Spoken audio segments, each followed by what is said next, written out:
Bismillahirrahmanirrahim. Assalamualaikum warahmatullahi wabarakatuh.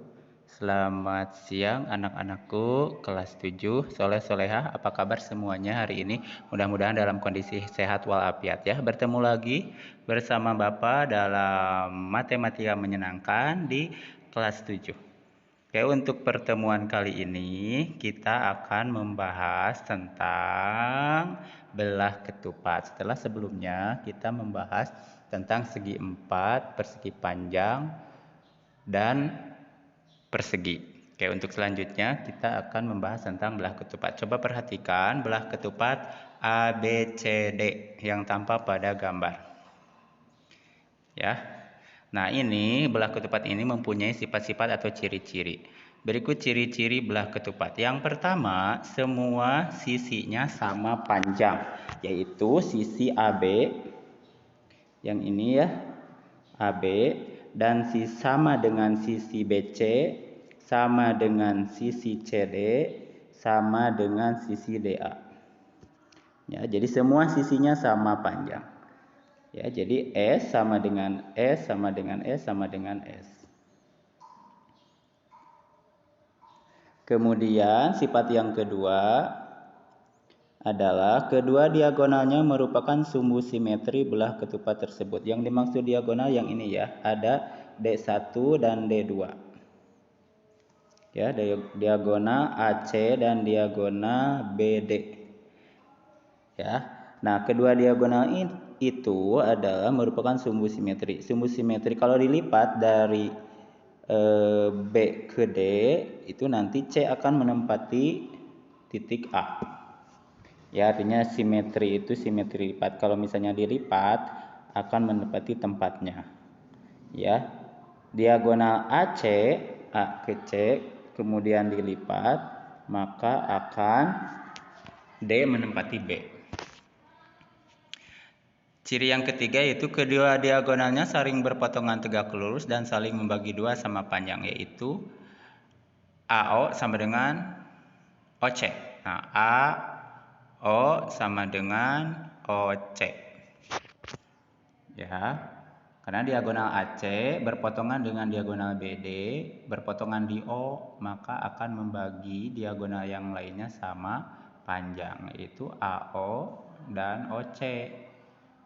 BO sama dengan OD.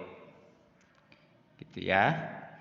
Ciri yang keempat yaitu sudut-sudut yang berhadapan sama besar, yaitu sudut BAD. Sudut BAD berarti titik sudutnya sudut A ya. Sama dengan sudut BCD. BCD. Berarti titik sudutnya sudut C. Nah, sudut A dan sudut B besarnya sama. Ya, kemudian sudut B dan sudut D besarnya juga sama karena berhadapan. Oke, ciri yang kelima adalah jumlah ukuran keempat sudutnya 360 derajat. Jadi kalau sudut A ditambah sudut B ditambah sudut C tambah sudut D itu jumlahnya adalah 360 derajat. Itu sifat-sifat dari belah ketupat. Berikutnya untuk menentukan luas dan keliling belah ketupat. Yang pertama, tentukan luas belah ketupat. Nah, menggunakan rumus D1 kali D2 dibagi 2. D1 artinya diagonal 1, D2 artinya diagonal 2 dikalikan terus dibagi 2. Itu rumus luas belah ketupat. Kemudian keliling, yang dimaksud luas itu yang ini ya, daerah yang ada warna biru. Ya, yang dibatasi oleh sisi belah ketupat. Nah, kemudian untuk menentukan keliling belah ketupat rumusnya adalah sisi tambah sisi tambah sisi tambah sisi atau sama dengan 4 sisi. Nah, yang ini. Sisi tambah sisi tambah sisi tambah sisi. Berikutnya adalah luas dan keliling trapesium.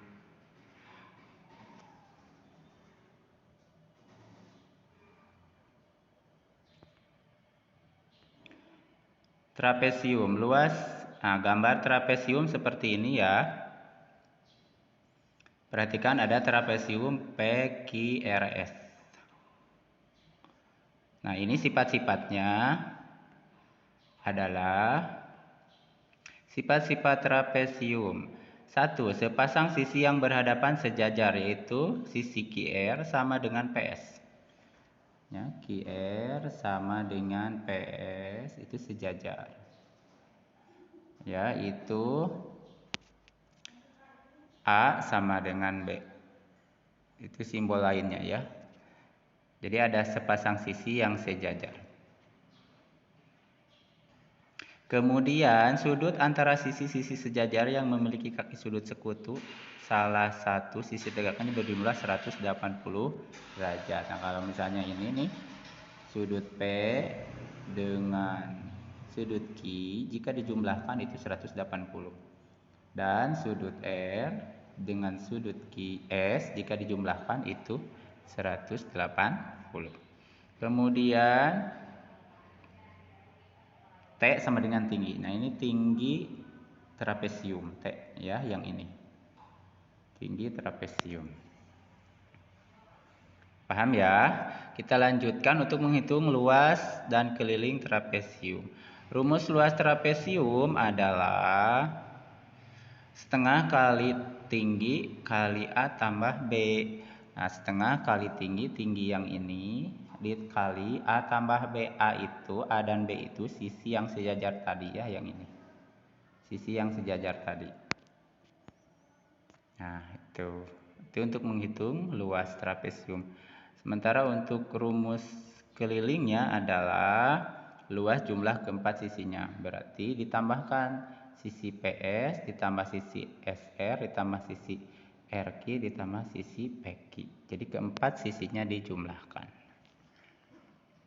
Itu. Kemudian ada bangun yang keenam, ada layang-layang. Gambarnya seperti ini. Coba diperhatikan. Ya, ciri-cirinya, sifat-sifatnya mempunyai dua pasang sisi yang sama panjang, yaitu sisi AB sama dengan AD. AB sama dengan AD dan sisi CB sama dengan CD. CB sama dengan CD.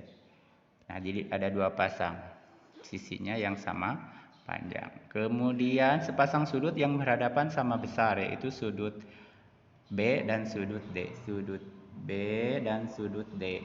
B dan sudut D. Nah, ini sepasang sudut yang sama besar. Ya, kalau B dengan D itu sama besarnya. Kalau C dengan A itu berbeda. Ya, ciri yang ketiga, jumlah keempat sudutnya 360 derajat. Jadi segi 4 itu semua sudutnya kalau dijumlahkan 360 derajat. Sudut A tambah sudut B tambah sudut C tambah sudut D itu 360 derajat. Salah satu diagonalnya merupakan sumbu simetri, itu sumbu AC. Diagonal AC itu adalah sumbu simetri. Kalau dilipat berdasarkan AC, maka B akan menempati D. Coba bayangkan kalau misalnya dilipat ya, dilipat di sini, lipat, maka B akan menempati D.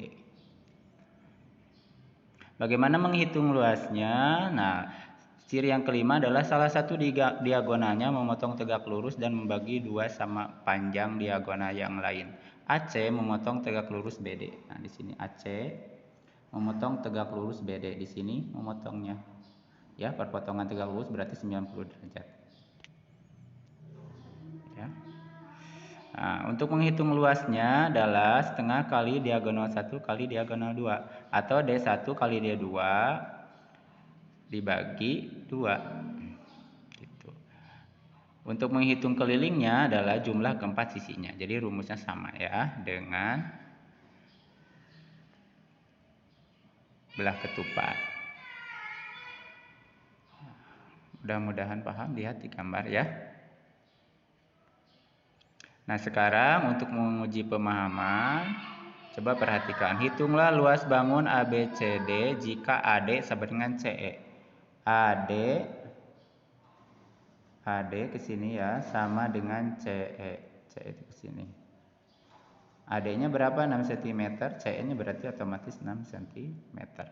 Hitunglah luas bangun. Kalau diperhatikan ini adalah bangun trapesium, berarti menggunakan rumus luas trapesium. Silakan mengerjakan tugas tersebut di buku catatan matematika. Hasilnya difotokan ke Bapak. Mudah-mudahan kalian paham. Kalau misalnya ada yang kurang paham, boleh bertanya langsung ke Bapak ya. Itu saja untuk hari ini. Mudah-mudahan diberikan kemudahan dan kelancaran. Terima kasih.